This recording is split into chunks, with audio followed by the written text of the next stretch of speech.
Mereka harus berani speak up, dan alhamdulillah kan sekarang media sosial udah luar biasa. Jadi gini Mbak, saya senang ada ibu-ibu atau bapak-bapak pedagang kaki lima, pedagang bakso, rumah makan, mereka speak up seperti itu gitu. Itu bagus kok buat kontrol publik ya, karena dan juga supaya publik juga mulai aware, jangan sampai dimanfaatkan oleh oknum-oknum yang nggak bertanggung jawab.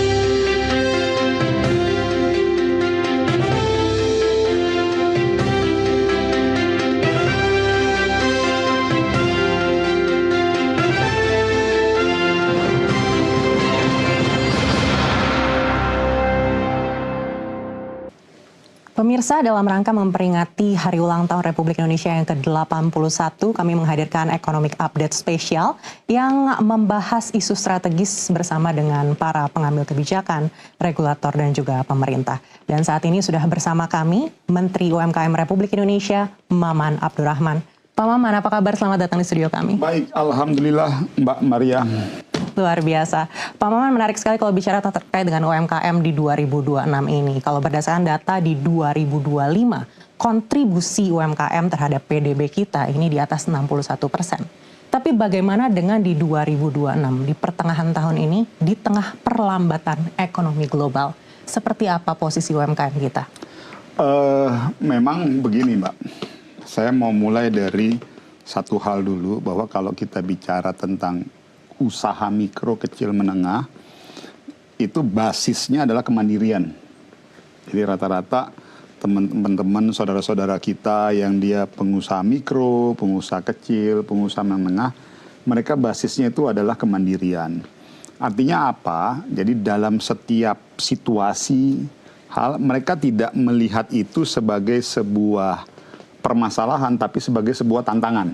Jadi gini, jadi pada saat dia melihat situasi ekonomi global dengan segala ketidakpastiannya, konflik antara Amerika dengan Iran, berimplikasi terhadap domestik segala macam, bagi sebagian orang mungkin melihat itu sebagai sebuah permasalahan, tapi bagi teman-teman UMKM melihat itu sebagai sebuah challenging atau tantangan. Itu dulu tuh. Dua sudut pandang yang berbeda tuh. Kalau permasalahan, akhirnya kita terjebak melihat itu sebagai sebuah masalah. Tapi kalau kita melihat itu sebagai sebuah tantangan ataupun challenging, nah itu spirit dan outputnya akan lebih positif dan konstruktif. Itu. Nah, melihat kondisi kekinian dengan isu global, ya saya harus bilang bahwa ini cukup challenging bagi teman-teman UMKM. Makanya pemerintah di era kepemimpinan Pak Prabowo memulai coba mendorong dengan beberapa paket-paket insentif. Bahwa sebagai contoh, kayak kemarin kan ada isu dengan adanya penutupan Selat Hormuz, dampaknya kan kepada kebutuhan raw material bahan plastik kita, nafta itu tinggi. Naiknya itu bisa sampai 100%. Nah, sedangkan rata-rata pengusaha-pengusaha mikro kita, khususnya mikro ya, itu kebutuhan akan plastik, bahan baku untuk packaging kan tinggi. Nah, itu kan juga berdampak tuh. Nah, makanya pemerintah keluar dengan beberapa kebijakan bahwa insentif bea masuknya dinolkan. Artinya tidak dikenakan beban bea masuk supaya kos biaya juga tidak terlalu naik terus tuh harga bahan baku raw materialnya. Lalu yang kedua, mulai mencari beberapa supply pasokan bahan-bahan baku plastik dari beberapa daerah, tidak hanya dari Timur Tengah. Jadi poinnya Mbak, kalau tadi kita melihat ini sebagai sebuah challenging, di sisi lain bahwa kebutuhan raw material plastik ini tinggi, di sisi lain membuka peluang usaha bagi para produsen-produsen plastik dalam negeri yang berbahan baku yang tidak melalui barang impor gitu loh. Sebagai contoh rumput laut. Karena kita tahu rumput laut kan juga bisa menjadi salah satu bahan baku plastik tuh. Nah, hal-hal yang kayak gini nih. Jadi di satu sisi ada situasi A, tapi di sisi lain memberikan impact positif terhadap sektor yang lainnya. Gitu. Baik, tapi setelah beberapa bulan berjalan kebijakan ini, seperti apa dampaknya untuk UMKM kita? Sekarang udah mulai stabil. Ini kalau kita ambil satu contoh ya, terkait mengenai, ini kan yang jelas nyata aja nih, dampak dari konflik Amerika dengan Iran, salah satu dampak nyatanya adalah bahan baku plastik kan naik. Nah, tapi sekarang sudah mulai stabil lagi, sudah mulai relatif kembali turun, walaupun belum normal 100% ya, tapi sudah mulai menurun. Karena kita sudah ambil suplai pasokan dari beberapa negara lain, tidak hanya bergantung pada Timur Tengah saja. Lalu kita sudah mulai mendorong untuk melakukan, mendorong diversifikasi raw material bahan plastik dari yang lebih ramah lingkungan yang ada di suplai dari bahan baku dalam negeri kita. Baik, terkait dengan insentif ini memang sudah diberikan kepada UMKM, tapi ada satu kebijakan terkait dengan pajak juga. Ini yang juga sempat menjadi sorotan UMKM, terutama UMKM yang sudah membentuk PT begitu. Seperti apa Kementerian UMKM ini mungkin bisa menjembatani dengan Kementerian Keuangan? Begini, saya tentunya harus melihatnya pada posisi sudut pandang yang berbeda dengan teman-teman Dirjen Pajak ya. Kalau teman-teman Dirjen Pajak kan dia pasti tidak lebih tidak kurang dalam aspek bagaimana mencari sumber-sumber pendapatan dari sektor pajak dan juga ekstensifikasi pajak. Tetapi dari sisi kita Kementerian UMKM tentunya kita ingin proporsional dong, bahwa upaya pemungutan pajak itu harus berkeadilan, tidak boleh ditanggung rata semua gitu. Nah, semangatnya Kementerian UMKM itu direspon secara positif juga oleh Dirjen Pajak. Tertuanglah dengan aturan pajak yang baru. Apa aturan pajak yang baru? Kalau bagi usaha mikro yang pendapatannya 500 juta di bawah 1 tahun, di bawah 500 juta dalam 1 tahun, itu bebas pajak. Meskipun PT ya Pak? Nanti dulu nih, itu kita bicara aturan dulu. Rezim sebelumnya. Yang kedua, yang pendapatannya 4,8 miliar per tahun, itu hanya dikenakan pajak 0,5%. Kan itu tuh. Ini yang menyentuh sektor UMKM. Nah, yang jadi masalah Mbak, dan ini sudah berlaku seterusnya. Kalau dulu kan hanya diperpanjang 1 tahun, diperpanjang 1 tahun, diperpanjang 1 tahun. Nah, yang jadi permasalahan Mbak, temuan di lapangan banyak juga oknum-oknum pengusaha yang dia sebetulnya udah masuk kategori menengah dan besar tuh. Nah, karena dia ingin tetap mendapatkan geser lari dari kewajiban pajak, akhirnya dia memanfaatkan aturan pajak ini dengan memecah-mecah PT, gitu loh maksudnya. Nah, kan nggak fair dong, maksudnya gini, ya, aturan perpajakan yang insentif terhadap UMKM ini kan untuk mereka yang memang sudah kita atur tuh, ya yang di bawah 4,8 M.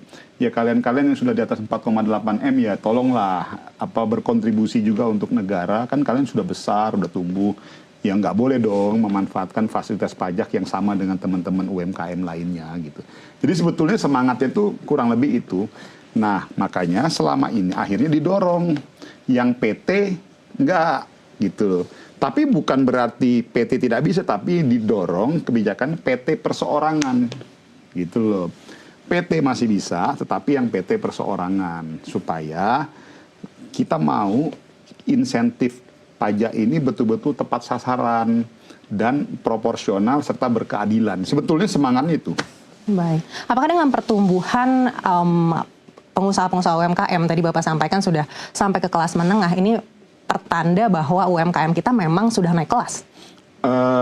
Sebelumnya saya tambahin satu ya. Nah, ini saya banyak melihat nih Mbak, kurang lebih 2 minggu terakhir ada muncul berita-berita yang dimana saudara-saudara kita yang pedagang-pedagang kaki lima, yang rumah restoran segala macam dibebankan pajak, kan gitu. Saya mau sampaikan bagi mereka yang pendapatannya di bawah 500 juta, kalau di bawah 500 juta 1 tahun tuh berarti kurang lebih sebulannya itu kurang lebih sekitar ya 40 jutaan ya. 40 jutaan something tuh. Omsetnya itu nggak bebas pajak tuh.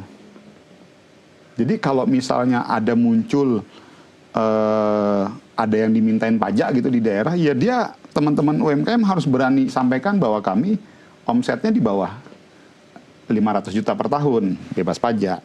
Tapi kalau yang memang tadi di bawah 4,8 M, kalau di bawah 4,8 M tuh berarti per bulannya itu kurang lebih sekitar 400 juta tuh.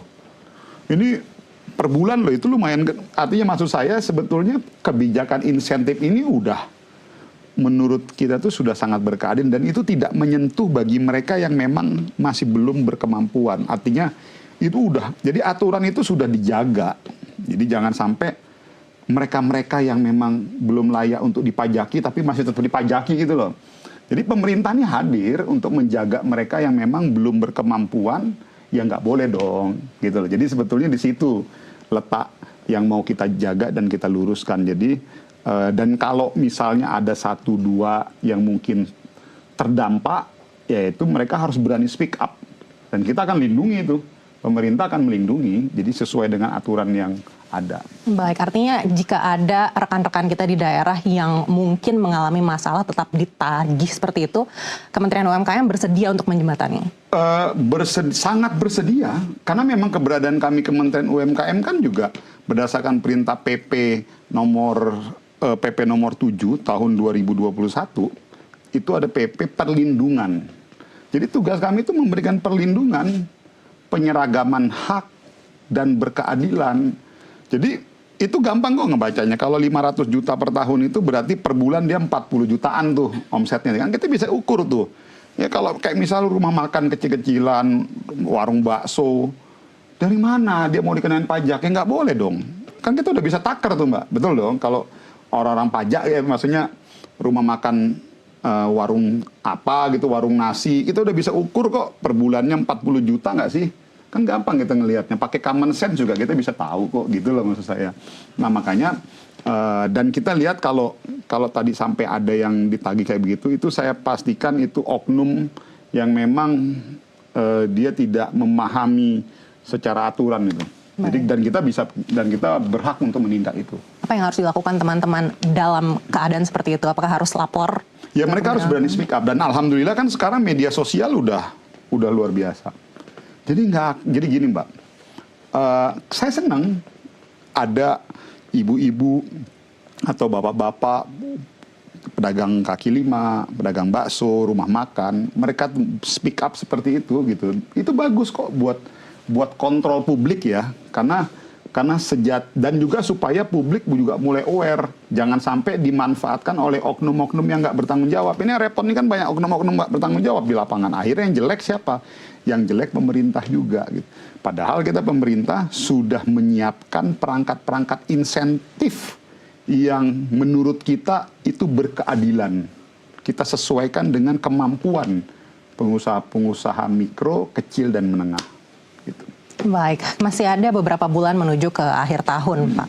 Lalu insentif apa lagi yang disiapkan oleh pemerintah untuk bisa menggenjot lagi performa UMKM kita? Oke. Nah begini, saya sebetulnya mau bicara salah satu insentif adalah akses pembiayaan. Tapi sebelum saya masuk bicara tentang akses pembiayaan, saya mau kasih sebuah ilustrasi cerita, Mbak. Jadi ngurusin usaha mikro, usaha kecil, usaha menengah itu, terutama usaha mikro dan kecil ya, kalau menengah dia punya isu tersendiri lagi tuh, karena dia relatif sudah bisa mandiri lah gitu ya.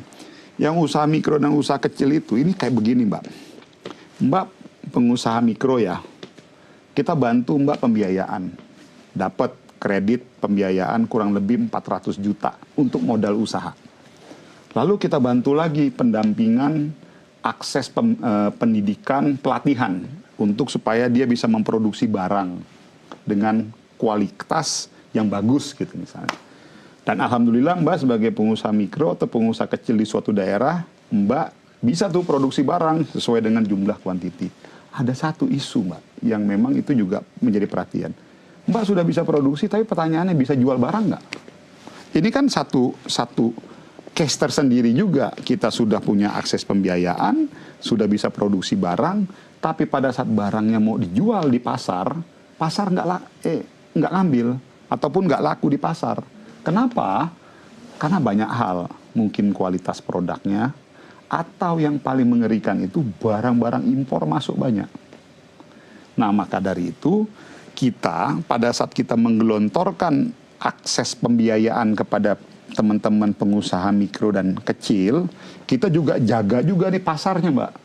Jadi makanya arahan dari Pak Presiden kepada kami, baik itu Kementerian Keuangan, yaitu Dirjen Bea Cukai, dan kami Kementerian UMKM dan beberapa institusi lainnya, agar produk-produk barang impor itu juga harus disterilisasi. Jangan juga mudah masuk begitu saja, akhirnya membanjiri pasar domestik, menyebabkan produsen-produsen produk dalam negeri nggak bisa jual barangnya.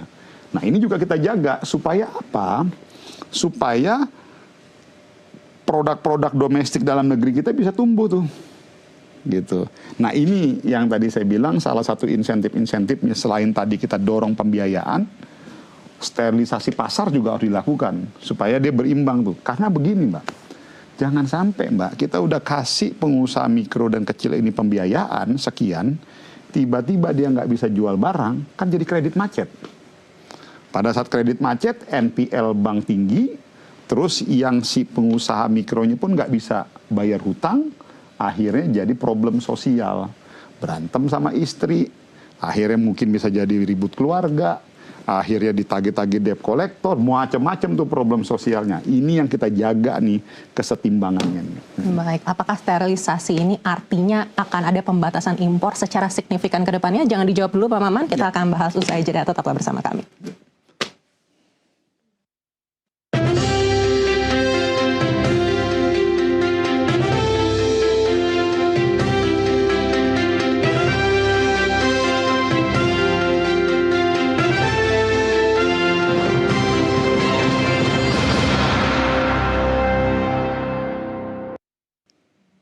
Anda kembali lagi bersama saya Maria Anneke, dan saya juga masih ditemani oleh Menteri UMKM Republik Indonesia Maman Abdurrahman.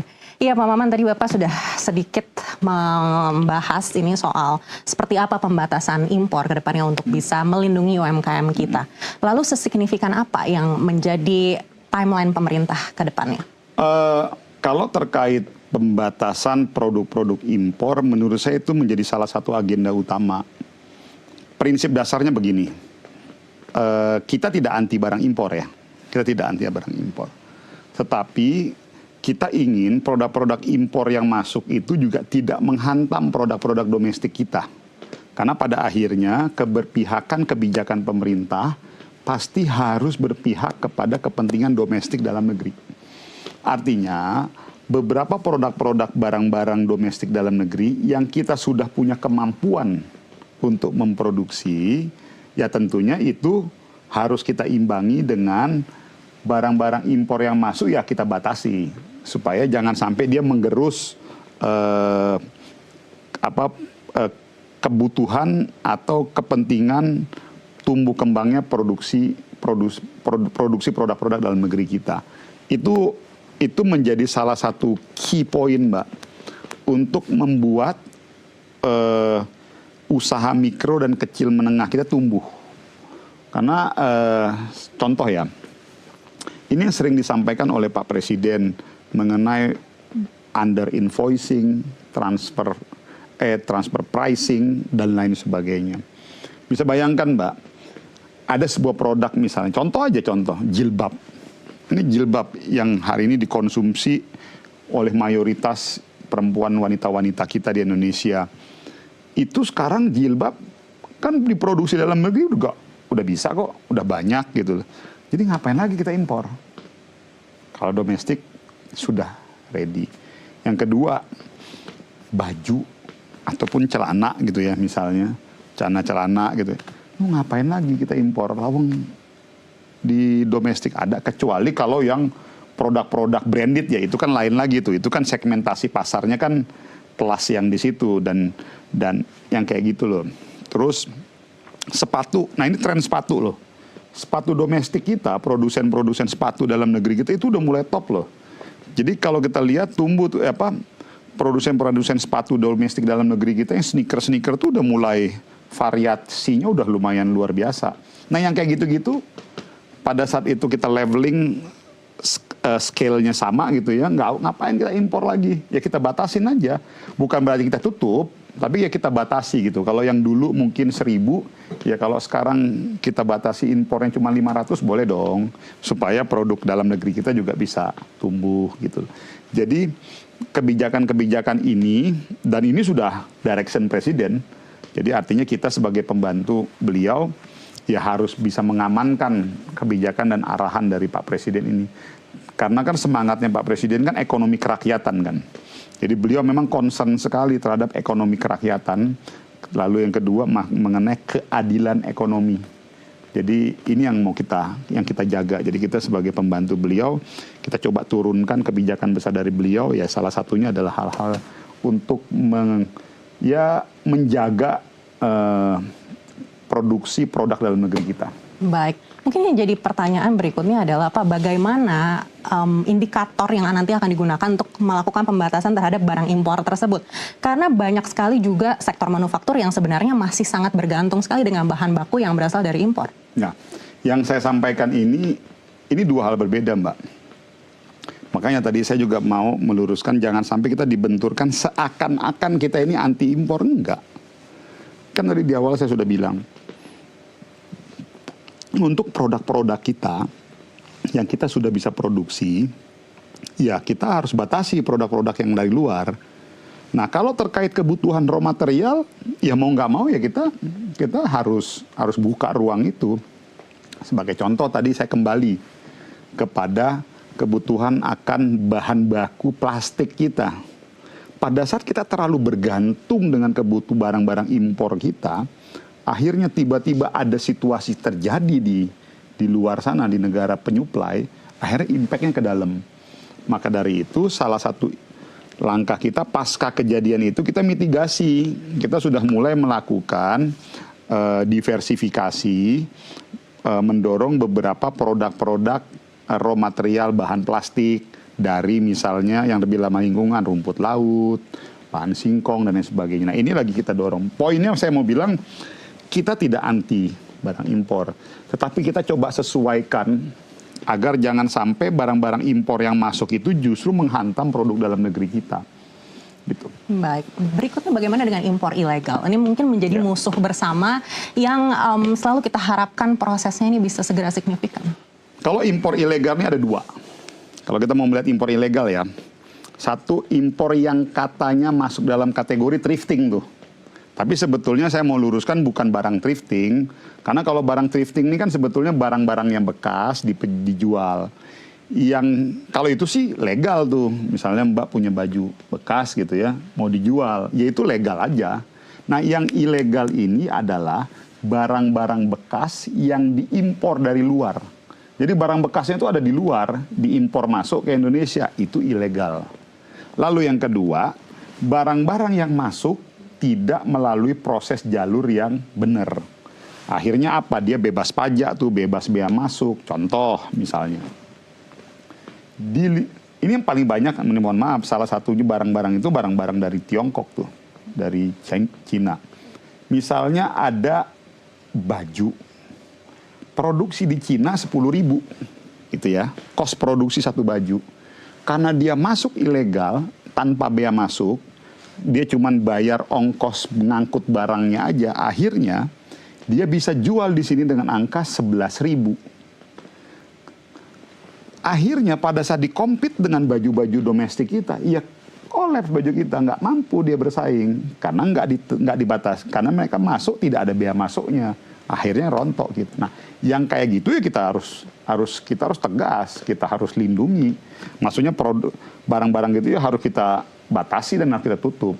Jadi itu ya clearnya, Mbak. Maksud saya jangan sampai kita mengatakan bahwa jadi yang kita lawan ini juga salah satunya barang-barang impor ilegal segala macam. Dan ini banyak. Itu yang tadi disebut salah satunya white label itu. Dia masuk tanpa label, terus sampai di Indonesia dicap labelnya, mereknya A, merek B, merek C, merek D gitu loh. Nah, ini sekarang kita sama Kementerian Perdagangan dan Kementerian Bea Cukai udah kita mitigasi dan itu udah kita batasin, gitu. Udah kita tahan, udah kita tindak gitu. Impor ilegal ini kan bisa kita temui bahkan di e-commerce juga, begitu Pak? Nah, ini contoh ya, karena Mbak tadi udah bahas di e-commerce. Jadi di e-commerce ini ada dua isu, Mbak. Isu produk dari luar sama isu mahalnya biaya charging fee-nya tuh. Nah, makanya akhirnya kami kemarin Kementerian UMKM berdasarkan arahan dari Pak Presiden perintahkan ke kami harus segera dimitigasi. Nggak boleh masyarakat kecil ataupun UMKM kita yang jualan di e-commerce itu kena dampak. Jadi apa mitigasinya? Pertama, kita buat aturan, Mbak. Ini saya bicara dari yang charging fee-nya dulu ya. Jadi gini, kan rata-rata average biaya yang harus dibayar oleh UMKM di e-commerce kita itu kurang lebih sekitar 20%-an tuh. 20%-nya itu apa aja sih Pak Maman? 20% itu tuh ada dua hal, biaya layanan dan biaya promosi. Misalnya contoh, biaya yang harus di-charge dikenakan ke UMKM Rp20.000. Biasanya biaya layanan tuh 40%-an sampai 50% tuh dari 20.000. Artinya hampir setengahnya. Biaya promosinya sisanya itu. Nah, kita kemarin sudah keluarkan aturan bagi usaha mikro dan usaha kecil untuk biaya layanannya wajib didiskon 50%. Jadi misal kalau tadi 20.000, setengahnya itu kan biaya layanan tuh kurang lebih 10 ribuan. Nah itu wajib didiskon 50%. Jadi mereka cuma bayar Rp5.000. Lalu ada nanya lagi, loh kenapa biaya promosi nggak dikenain diskon? Itu kan berbeda. Itu kan subjektivitas tergantung kebutuhan masing-masing usaha mikro, dia mau pakai paket promosi atau enggak. Itu dalam rangka tadi itu untuk meringankan beban kos produksi para UMKM. Namun kita masukkan syarat di situ, Mbak.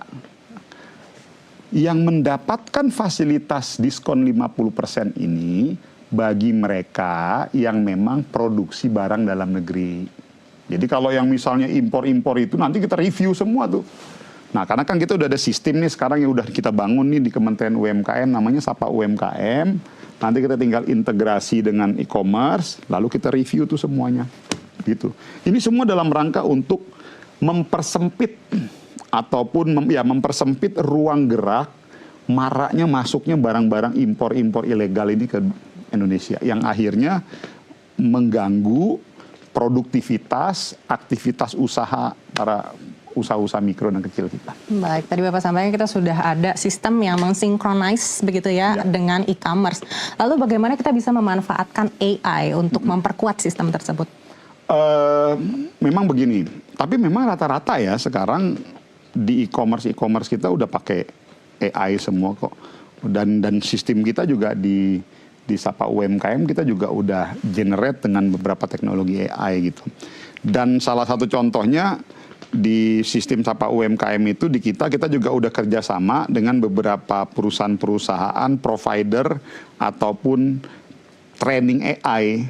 Karena kita tahu mau tidak mau, suka ataupun nggak suka, tantangan pemanfaatan teknologi kesempatan bagi UMKM untuk memanfaatkan teknologi AI itu dalam rangka untuk memudahkan dia menghadapi tantangan ke depan. Semua pasti rata-rata sudah teknologi dan kita tahu bahwa pemanfaatan AI bisa lebih memudahkan cara kerja atau produktivitas mereka. Jadi sekarang udah kita dorong tuh dan kita udah tarik beberapa perusahaan untuk kasih pelatihan AI dan beberapa komunitas-komunitas tertentu. Baik, dengan upaya yang sudah dilakukan, teknologi juga berkembang sangat pesat sekali. Lalu apakah menurut Kementerian UMKM sekarang itu sudah naik kelas? Artinya kita sudah bisa secara signifikan terlihat mencapai tujuan UMKM untuk bisa go internasional? Memang begini Mbak, kalau kita mau membahas tentang UMKM yang naik kelas, ini faktornya banyak. Artinya parameternya itu banyak sekali. Ada yang melihat bahwa sebuah entitas usaha mikro atau kecil naik kelas itu kalau dia sudah masuk ke sektor formal, pegawai-pegawainya.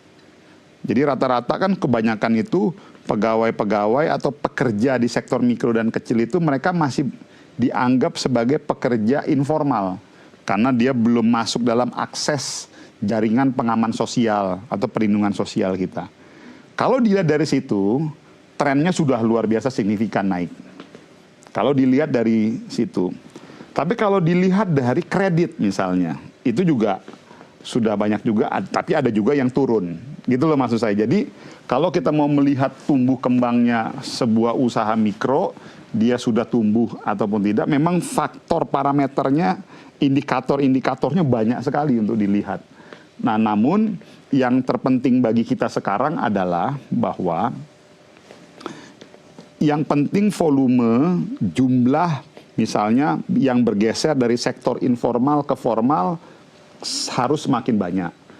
Makanya kita bekerja sama dengan BPJS Tenaga Kerja, BPJS Kesehatan, segala macam, kita dorong tuh semuanya mereka untuk bisa engagement atau mendapatkan akses BPJS gitu misalnya.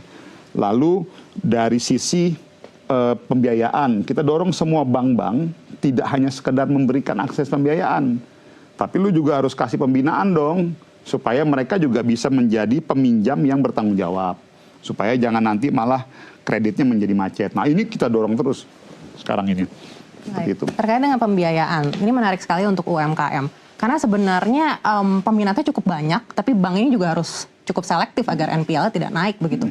Lalu apa upaya yang bisa dilakukan dari Kementerian UMKM? Karena bicara scoring, ini kan juga untuk UMKM sendiri belum ada scoring yang bisa diandalkan oleh bank maupun pembiayaan di luar bank begitu untuk UMKM.